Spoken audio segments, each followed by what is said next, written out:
Student, I am Sonam. Welcome back to my YouTube channel Apna Vidyalaya. आज के इस वीडियो में हम आप सभी को बताएंगे क्लास 10 सामाजिक विज्ञान का 7 मार्च को आने वाला बिल्कुल वायरल पेपर। ठीक है, 100% बिल्कुल ऐसा ही आएगा आप सभी का 2024 बोर्ड एग्जाम में सामाजिक विज्ञान का पेपर। और अगर आप सभी लोग इस पेपर को तैयार कर लेते हो तो आप सभी का इस बार क्लास 10 सोशल साइंस में पूरे के पूरे 70 में 70 नंबर बिल्कुल पक्का है। ये मेरी 100% गारंटी। ठीक है, यहाँ पे हम आप सभी को पूरे पेपर यानी इस पेपर में जितने भी क्वेश्चन है, ठीक है, पूरे के पूरे क्वेश्चन का हम आप सभी को सॉल्यूशन बताएंगे, पूरे के पूरे उत्तर के साथ हम आप सभी को बताएंगे। ठीक है, और हम आप सभी को यहाँ पे मानचित्र जो भरने के लिए आता है आप सभी के एसएसटी के पेपर में 10 नंबर का। ठीक है, तो यहाँ पे हम आपको ये जो मानचित्र है किस तरीके से आप सभी को भरना है, पूरा का पूरा मानचित्र हम आपको यहाँ पे कैसे भरा जाता है ट्रिक से, ठीक है, सभी चीजें हम यहाँ पे आपको बताने वाले हैं। ठीक है, अभी आप सभी लोग इस वायरल पेपर को तैयार कर लो। बिल्कुल आप सभी लोग इस बार क्लास 10 सामाजिक विज्ञान में टॉप कर जाओगे। ठीक है,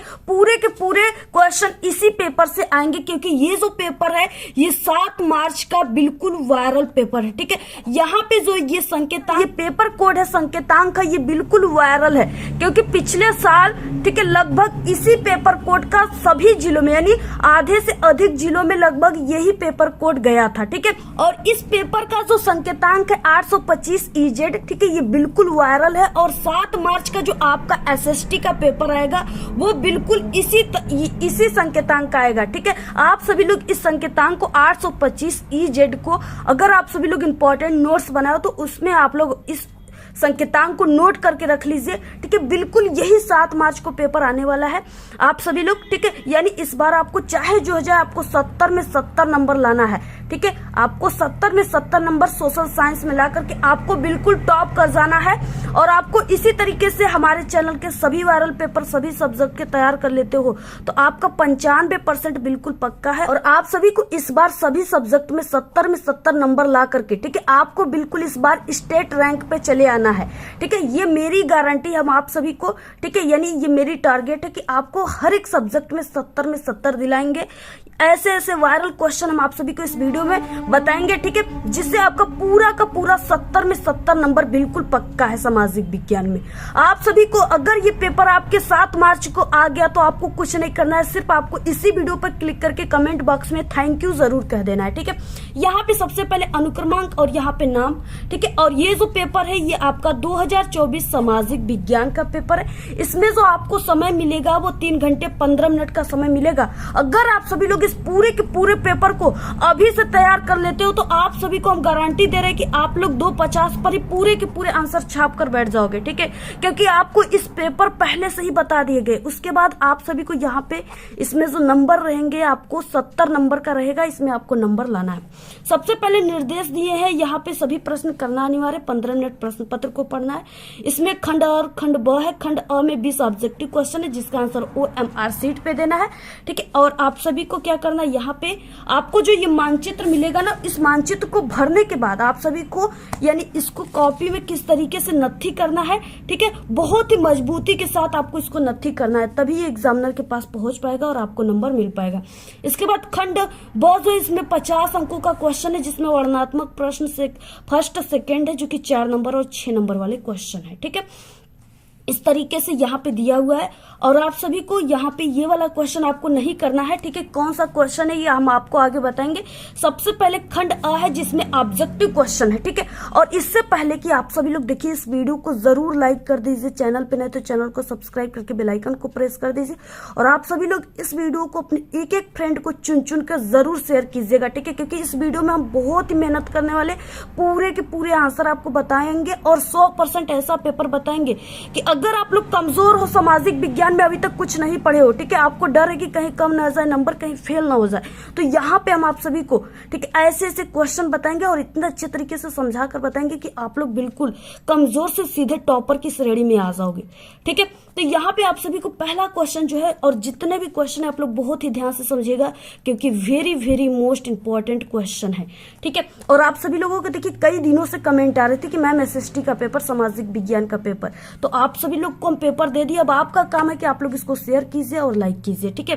भारतीय राष्ट्रीय कांग्रेस की स्थापना कब हुई थी? बहुत इंपॉर्टेंट क्वेश्चन है। 1882, 1885, 1887 या 1880, ठीक है। भारतीय राष्ट्रीय कांग्रेस की जो स्थापना हुआ था वो 1885 ईस्वी को हुआ था। ऑप्शन नंबर बी राइट है। नेक्स्ट है very very most important question, ठीक है। इंपॉर्टेंट क्वेश्चन क्या है कि आर्थिक महामंदी का प्रारंभ कब से हुआ? आर्थिक महामंदी का प्रारंभ, देखिए आर्थिक महामंदी का मतलब कि देश में बहुत ज्यादा गरीबी आ गई थी, ठीक है। किसानों की और मजदूरों की दशा बिल्कुल बिगड़ गई थी। इसमें किसानों लोग की जो फसल थे उसमें काफी ज्यादा गिरावट आ गई थी, ठीक है।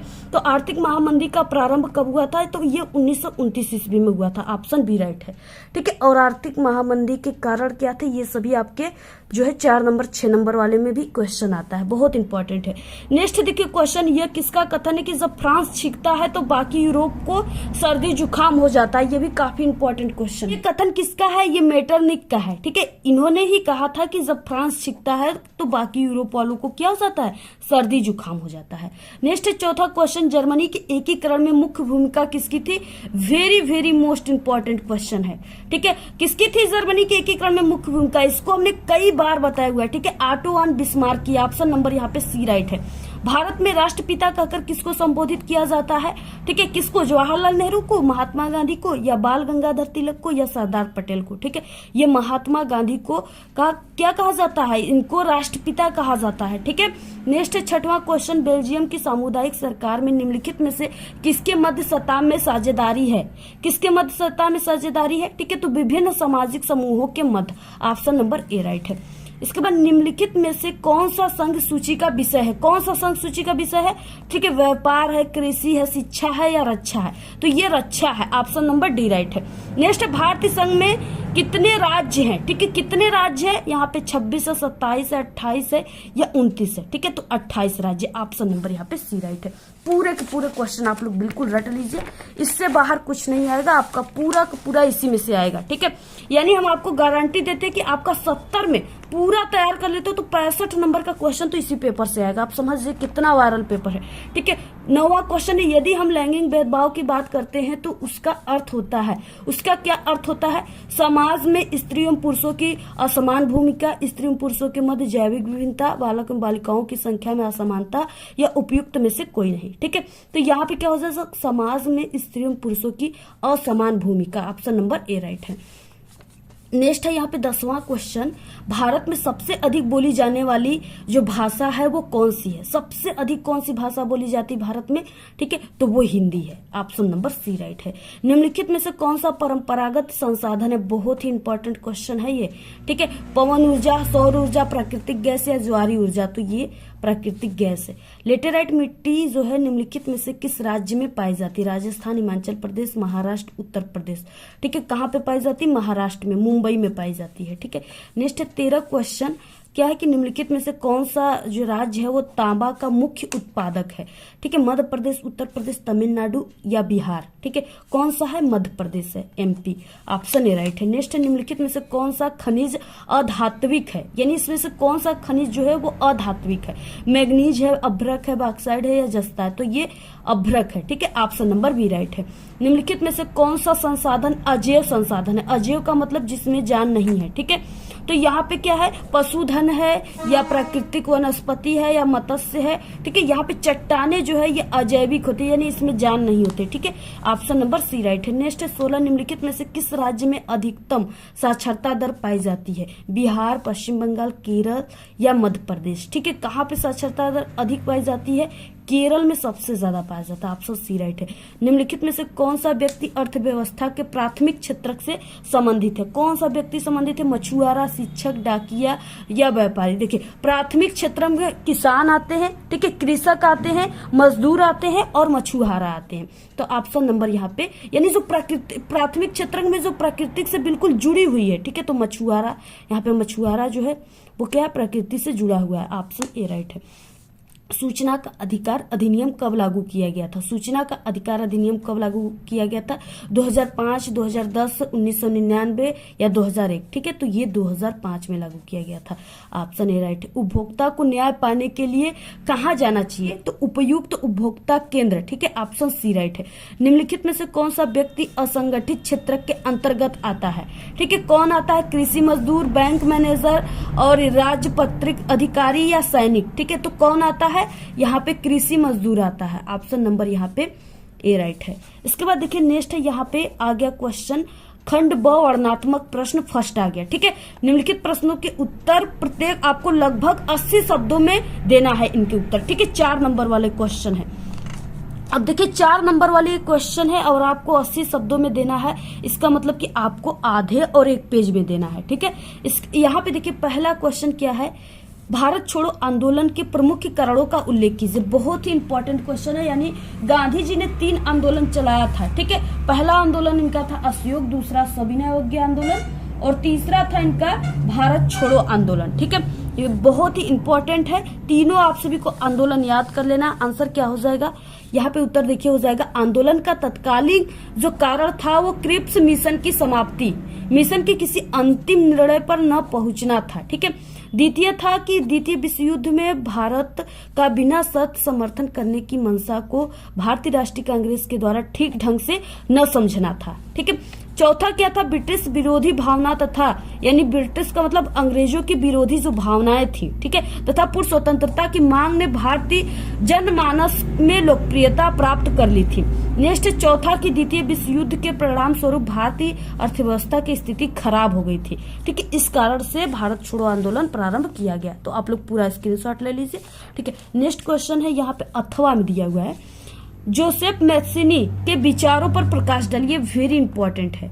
ठीक है, तो इस पे आप सभी को क्या करना है? प्रकाश डाल। उत्तर क्या हो जाएगा? जोसेफे मैजीनी या मैथ्यूनी इटली में जो थे राष्ट्रवाद का अग्रदूत था। ठीक है, यानी इनको राष्ट्रवाद का अग्रदूत इटली में कहा गया।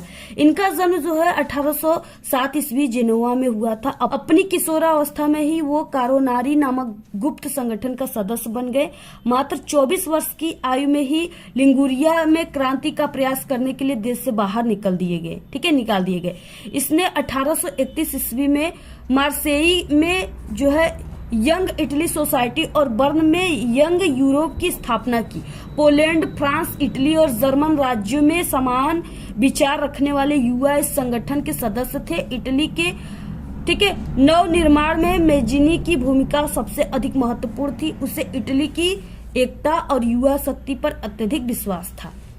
मैजीनी एक महान दार्शनिक होने के साथ साथ एक दूरदर्शी राजनेता भी था। अतः उसने ठीक है जन संप्रभुता के सिद्धांत पर जोर दिया। ड्यूटीज ऑफ मैन नामक पुस्तक में उसने इटली की जनता के समक्ष राष्ट्र प्रेम का आदर्श प्रस्तुत किया। उसने एकता, स्वतंत्रता, कल्याण और समानता तथा विश्वास के आधार पर इटली के एकीकरण को बल दिया। मैजीनी के शब्दों में पहले तुम मनुष्य हो। ठीक है, यानी पहले आप मनुष्य हो, उसके बाद किसी देश के नागरिक या अन्य कुछ हो। ये उनका शब्द था, ये उनका कथन था। ठीक है, इस तरीके से आपको पूरा लिखना है। स्क्रीनशॉट ले लीजिए आप लोग। इसके बाद नेक्स्ट क्वेश्चन है, देखिए लोकतांत्रिक सरकार की चुनौतियों का उल्लेख कीजिए। ठीक है, ये 4 नंबर के सभी क्वेश्चन, पहले 4 नंबर के क्वेश्चन है। ठीक है, उसके बाद 6 नंबर वाले क्वेश्चन। देखिए उत्तर क्या हो जाएगा? समकालीन विश्व में लोकतंत्र सरकार का प्रमुख जो है रूप है। लोकतंत्र को मिलने वाली चुनौतियां किसी साधारण समस्या के समान नहीं होती है। ठीक है, चुनौतियां जो है एक कठिनाई है जो स्वयं को प्रगति के लिए अवसर प्रदान करती है।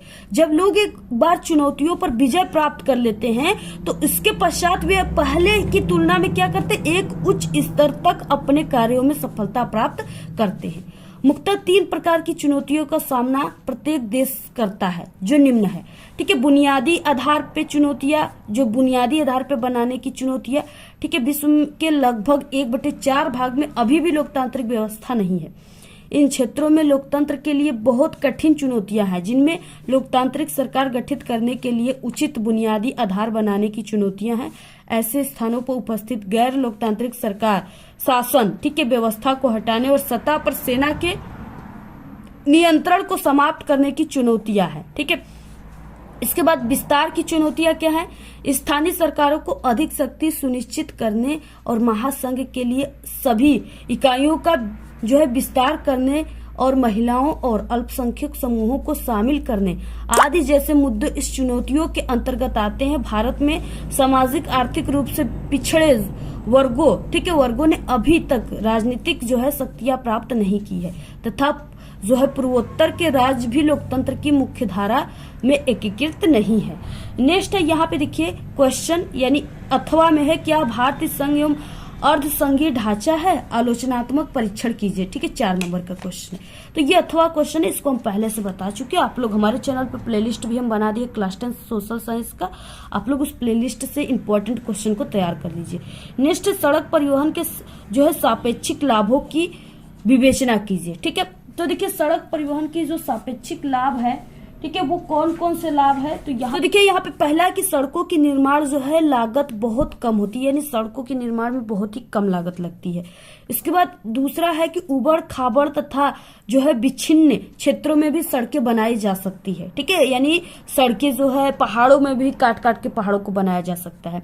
अधिक ढाल, ठीक है, प्रसाता और पहाड़ी क्षेत्रों में भी सड़कें बनाई जाती है, वही बात है। कम यात्री, कम माल तथा कम दूरी के लिए काफी उत्तम है सड़क परिवहन। नेक्स्ट है अन्य परिवहन साधनों के मध्य की कड़ी का काम करता है। कौन? सड़क परिवहन, ठीक है। तो ये यहाँ से यहाँ तक इसका आंसर है, स्क्रीनशॉट ले लीजिए आप लोग। के बाद देखिए नेक्स्ट है अथवा क्वेश्चन, वाणिज्य कृषि की विशेषताओं का उल्लेख कीजिए, ठीक है, 4 नंबर का क्वेश्चन है। इसका आंसर आप सभी को हमारे प्लेलिस्ट में मिल जाएगा। नेक्स्ट है विश्व व्यापार संगठन के क्रियाकलापों का वर्णन कीजिए। इसको भी हमने कई बार बताया, आप लोग प्लेलिस्ट में इंपॉर्टेंट क्वेश्चन में देख लीजिएगा। अथवा है उपभोक्ता जागरूकता हेतु कोई 4 उपाय सुझाइए, ठीक है, इसको भी हमने बताया, काफी इंपॉर्टेंट है, आप लोग इसको तैयार कर लीजिए। नेक्स्ट देखिए यहाँ से क्वेश्चन आता है वर्णनात्मक सेकंड, यानी 6 नंबर वाले क्वेश्चन, जिसका आंसर आप सभी को 2 से 2.5 पेज में लिखना है। 5वां क्वेश्चन है यूरोप में राष्ट्रवाद के उदय में जर्मनी एवं इटली के एकीकरण का जो योगदान था उसको आपको बताना है। 6 नंबर का क्वेश्चन है, ठीक है, बहुत इंपॉर्टेंट है। देखिए आप सभी को इसको हमने बताया कि आपको 2 से 2.5 पेज में लिखना है, तभी आपको नंबर पूरे के पूरे मिलेंगे। और देखिए अगर आप सभी लोग को ये क्वेश्चन नहीं याद होता है ना, तो हमारे चैनल पे सामाजिक विज्ञान में बिना पढ़े पास होने की ट्रिक है, ठीक है। आप सभी लोग यूट्यूब पर सर्च कीजिए सामाजिक विज्ञान में पास होने की ट्रिक, और हमारे चैनल का नाम अपना विद्यालय है, ठीक है। और आप लोग यानी उस ट्रिक का नाम और चैनल के नाम को आप लोग साथ में लेकर के सर्च करोगे यूट्यूब पर, तो हमारी वीडियोस वहां पे आ जाएंगी, आसानी से आप लोग उसको देख सकते हो, ठीक है। जितने कमजोर स्टूडेंट है उस ट्रिक को देख लीजिएगा, 100% आप लोग पास हो जाओगे।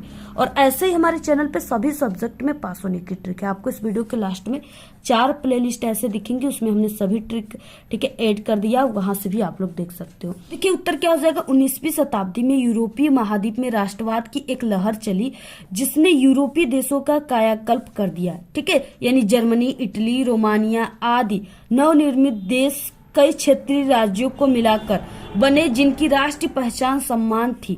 यूनान, पोलैंड, ठीक है, बल्गारिया आदि स्वतंत्र होकर राष्ट्र बन गए थे, और राष्ट्रवादी चेतना का उदय यूरोप में पुनर्जागरण काल से ही शुरू हो चुका था। परंतु 1789 ईस्वी के फ्रांसीसी क्रांति, यानी जो फ्रांस की क्रांति हुई थी, ठीक है, वो कब हुआ था? वो 1789 ईस्वी में हुआ था। फ्रांसीसी क्रांति में यह सशक्त रूप लेकर के प्रकट हुआ। 18वीं सदी में कई देश जैसे जर्मनी, इटली, स्विट्जरलैंड आदि उस रूप में नहीं थे जैसा कि आज हम इन्हें देखते हैं। 18वीं सदी के मध्य जर्मनी, इटली और स्विट्जरलैंड, ठीक है, राजशाहियों, डचों और कैंटनों में बटे हुए थे, यानी ये सब इतने में बटे हुए थे जिनके शासकों के जो है स्वायत्त क्षेत्र थे, ठीक है। इसी प्रकार पूर्वी और मध्य यूरोप निरंकुश राजतंत्रों के अधीन थे, और इन क्षेत्रों में तरह तरह के लोग रहते थे। वे अपने आप को एक सामूहिक पहचान या किसी समान संस्कृति या भागीदार नहीं मानते थे। ऐसी स्थिति राजनीतिक एकता को आसानी से बढ़ावा देने वाली नहीं थी, ठीक है। इन तरह तरह के समूहों को आपस में बांधने वाला तत्व केवल सम्राट के प्रति सबकी निष्ठा थी, यानी सिर्फ सम्राट के प्रति ही लोग निष्ठा रखते थे, विश्वास रखते थे। फ्रांसीसी क्रांति से पहले फ्रांस एक ऐसा राज्य था जिनके संपूर्ण भूभाग पर एक निरंकुश राजा का शासन था, जो कि लुई 16वां का था, ठीक है। किसका था? लुई 16वें का था,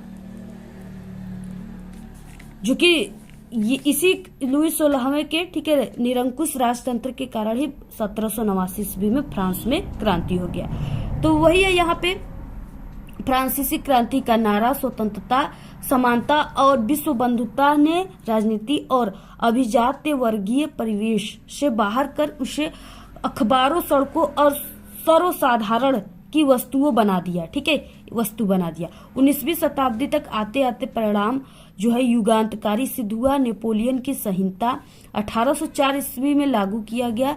इसने जन्म पर आधारित विशेषाधिकारों को समाप्त कर दिया। इसने न केवल न्याय के समक्ष समानता स्थापित की बल्कि संपत्ति के अधिकार को भी सुरक्षित किया। 18वीं शताब्दी के अंतिम वर्षों में नेपोलियन के आक्रमणों ने यूरोप में क्या किया, राष्ट्रीयता की भावना के प्रसार में महत्वपूर्ण योगदान दिया। इटली, पोलैंड, जर्मनी और स्पेन में नेपोलियन ने ही नए युग का संदेश पहुंचाया। नेपोलियन के आक्रमण से इटली और जर्मनी में एक नया अध्याय आरंभ हुआ, ठीक है। उसने समस्त देश में एक संगठित एवं एक रूप शासन स्थापित किया। इससे वह राष्ट्रीयता के विचार उत्पन्न हुए।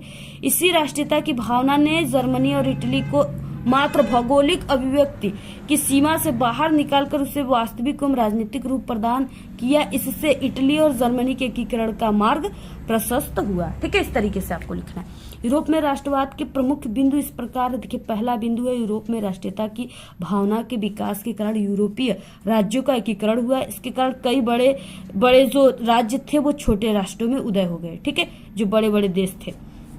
इसके बाद दूसरा कि ये यूरोपीय राष्ट्रवाद का परिणाम था। 19वीं शताब्दी के अंतिम उत्तरार्ध में संकीर्ण राष्ट्रवाद का जन्म हुआ। संकीर्ण राष्ट्रवाद के कारण प्रत्येक राष्ट्र की जनता और शासक के लिए उनका राष्ट्र ही सब कुछ हो गया, ठीक है। इसके लिए वे किसी भी सीमा तक जाने के लिए तैयार थे। बाल्कन प्रदेश के छोटे छोटे राज्यों में विभिन्न जो है जाति समूहों में भी यह भावना जोर पकड़ने लगी। इस तरीके से है। और बाकी आप लोग 2 ही बिंदु लिख सकते हो, ठीक है। यहाँ पे तीसरा और चौथा को भी अगर आप लोग तैयार करना चाहते हो तो स्क्रीनशॉट लेकर तैयार कर लीजिए, ठीक है।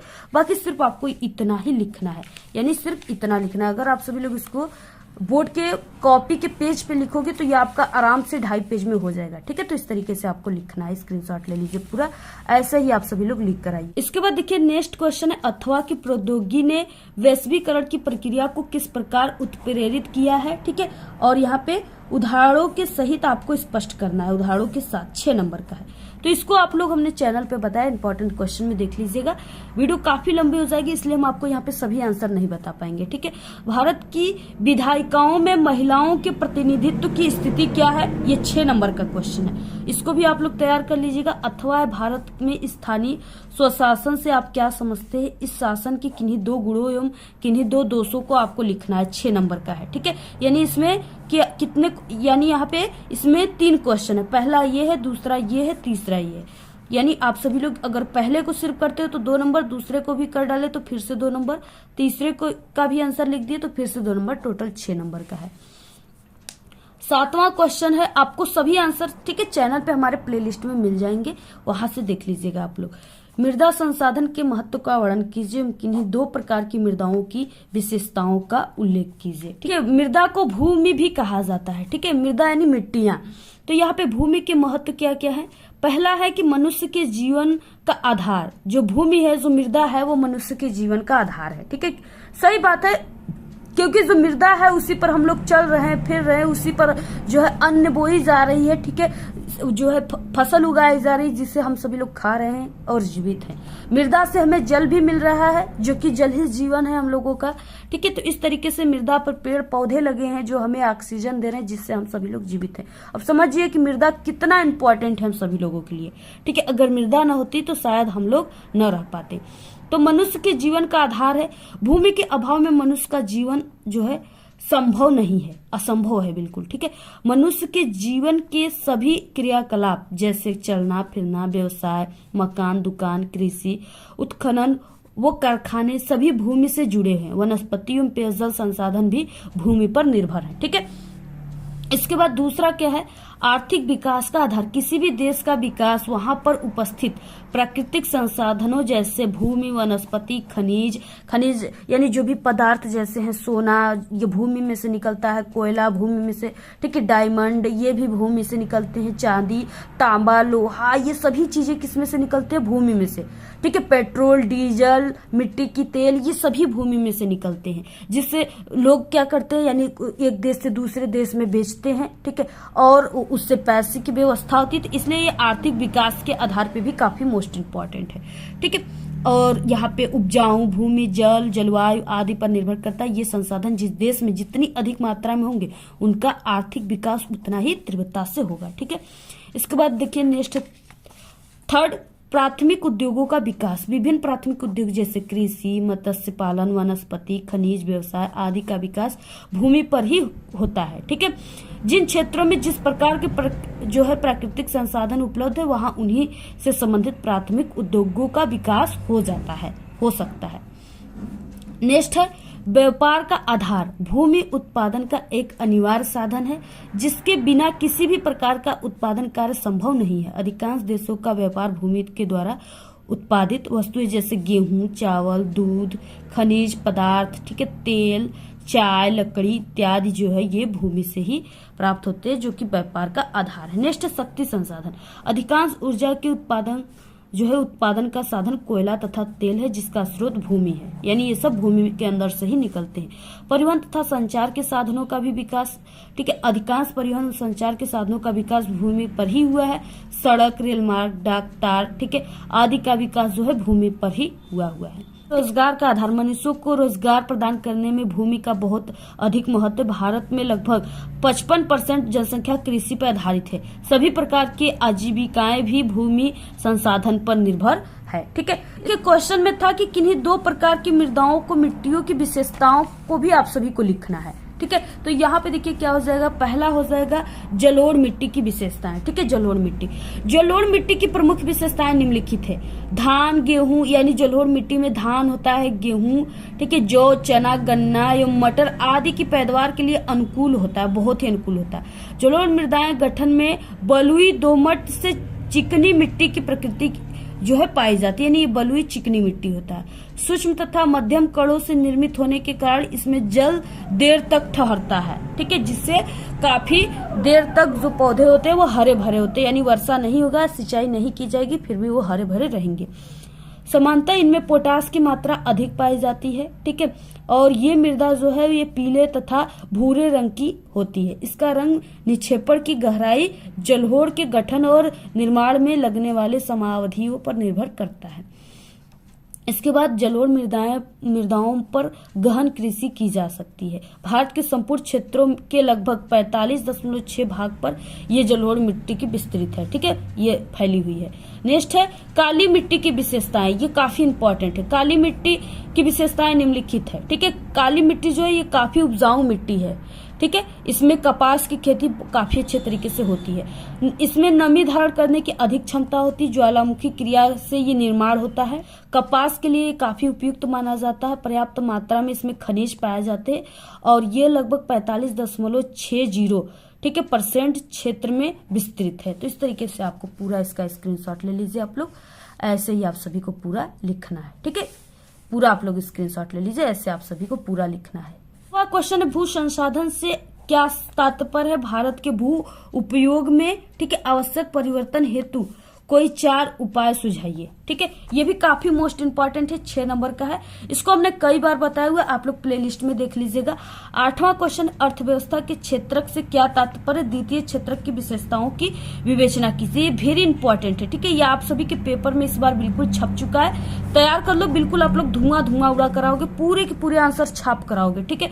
अथवा है यहाँ पे संगठित एवं असंगठित क्षेत्रकों में विभेद कीजिए एवं असंगठित क्षेत्र के कर्मचारियों की समस्याओं पर प्रकाश डालिए, ये दोनों है। ठीक है, तो यहाँ पे हम आप सभी को पहले क्वेश्चन का जो है यहाँ पे अर्थव्यवस्था के क्षेत्रक से क्या तात्पर्य, द्वितीय क्षेत्र की विशेषता, इस वाले क्वेश्चन का आंसर हम यहाँ पे आपको बता देते हैं। पहले कि अर्थव्यवस्था के क्षेत्रक किसे कहते हैं। ठीक है, मानव के द्वारा संपन्न समस्त गतिविधियां जिनमें आर्थिक लाभ या हानि तत्व विद्यमान हो, ठीक है, आर्थिक गतिविधियां कही जाती है। अर्थव्यवस्था की आर्थिक गतिविधियों को निम्नलिखित 5 श्रेणियों में बांटा गया है, जिन्हें जो है अर्थव्यवस्था के क्षेत्रक कहते हैं। इन्हीं को अर्थव्यवस्था के क्षेत्रक कहते हैं। वे इस प्रकार है: प्राथमिक क्षेत्रक, द्वितीय क्षेत्रक, तृतीय क्षेत्रक, चतुर्थ क्षेत्रक और पंचम क्षेत्रक। ठीक है, ये सभी क्षेत्रकों को ही अर्थव्यवस्था क्षेत्रक के रूप में बांटा गया, इसे अर्थव्यवस्था के क्षेत्रक कहते हैं।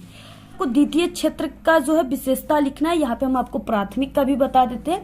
ठीक है, इस क्षेत्र का कच्चा माल प्राथमिक क्षेत्र से आता है। प्राथमिक क्षेत्र जो है अन्य सभी क्षेत्रों का आधार है। ठीक है, प्राथमिक क्षेत्र में कृषि आता है, भूमि आता है, ठीक है, मजदूर आते हैं। तो ये सभी जो है कच्चा माल जो होता है वो भूमि पर ही पैदा होता है। ठीक है, तो इस तरीके से ये क्या है, आधार है। देश में सभी आर्थिक गतिविधियां जो है प्राथमिक क्षेत्र की गतिविधियों के कारण ही संभव हो पाता है। देखिए, देश में जो है अगर फैक्ट्री बन रही है तो वो प्राथमिक क्षेत्र के यानी भूमि पर ही बन रहा है। ठीक है, उससे यानी जो भी सामान उसमें बन रहा है या उसके लिए जो वस्तुएं हैं, ठीक है, सामान है, वो भूमि से ही प्राप्त हो रहे हैं। तो इस तरीके से बड़ी संख्या में रोजगार का सृजन जो है प्राथमिक क्षेत्रक है। द्वितीय क्षेत्रक की विशेषताएं हैं, ये क्वेश्चन में पूछ रखा है। पहला क्या है, द्वितीय क्षेत्र प्राय प्राथमिक क्षेत्र से कच्चा माल लेता है और घरेलू व्यवसायों, निर्यात और उपभोक्ताओं के लिए तैयार कर माल बनाता है। ठीक है, और विनिर्माण प्रक्रिया के माध्यम से कच्चे माल को तैयार माल में परिवर्तन के माध्यम से जोड़ा गया मूल्य जो विकसित अर्थव्यवस्था के तेजी से विकास का आधार है। ठीक है, अब इसके बाद नेक्स्ट है यहाँ पे द्वितीय गतिविधियों में विद्युत उपकरण निर्माण, खाद्य निर्माण, हस्तशिल्प, ऑटोमोबाइल, ठीक है, कपड़ा उत्पादन और रासायनिक और एरोस्पेस निर्माण शामिल है।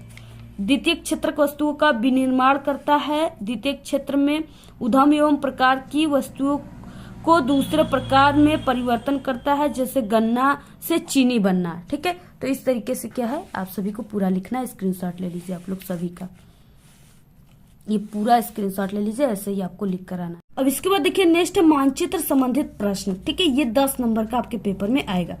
यहाँ पे 9 का ए है, निम्नलिखित स्थानों को भारत के दिए गए रेखा मानचित्र में चिन्ह के द्वारा आप सभी को नाम से दर्शाना है। सही नाम तथा सही अंकन के लिए आपको आधा प्लस आधा यानी 1 नंबर पर क्वेश्चन पे निर्धारित है। ठीक है, 10 क्वेश्चन है, 10 नंबर आपको मिलेंगे।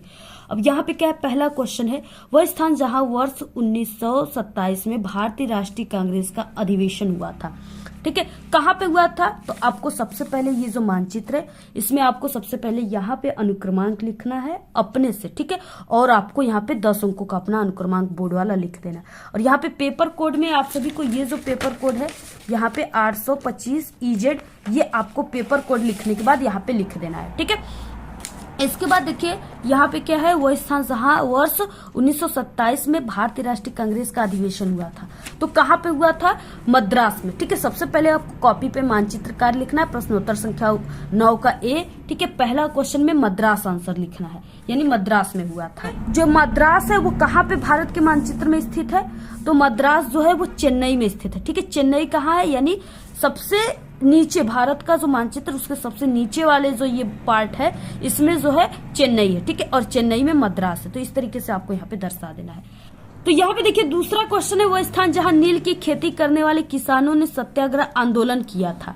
ठीक है, तो नील की खेती करने वाले किसानों ने कहाँ पे सत्याग्रह आंदोलन किया था, तो वो चंपारण, ठीक है, यानी बिहार के चंपारण में किया था। और बिहार जो है ये यूपी का है, ये क्षेत्र यूपी का है, इसी के ठीक बगल में यहाँ पे ये इतना क्षेत्र बिहार का। ठीक है, इसी में यहाँ पे चंपारण है।